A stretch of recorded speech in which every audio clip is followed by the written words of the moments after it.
પ્રેમ સંબંધમાં આંધળા થયેલા લોકો કોઈ પણ હદ સુધી જઈ શકે છે તેના ઉદાહરણ આપણે અનેક વખત જોયા છે। થોડા વર્ષો પહેલા સુરતમાં ગ્રીષ્મ હત્યાકાંડની ઘટના સામે આવી હતી કે જેમાં એક તરફી પ્રેમમાં પાગલ પ્રેમીએ તેની પ્રેમિકાનું ગળું કાપી ઘાતકી હત્યા કરી હતી અને બાદમાં પોતે પણ આત્મહત્યાનો પ્રયાસ કર્યો હતો।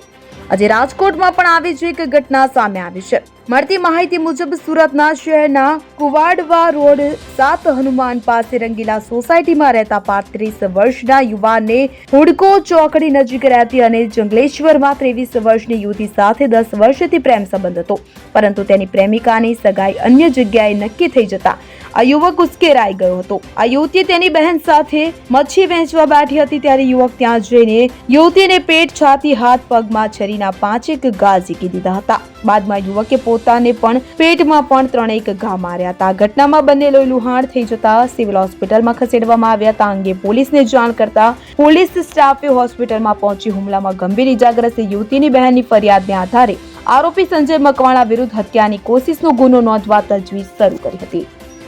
Bureau report CN24 news.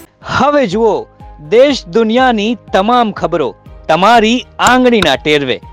ઉઠાવો મોબાઈલ અને Google Play Store પરથી ડાઉનલોડ કરો અમારી CN24 ન્યૂઝ મોબાઈલ એપ।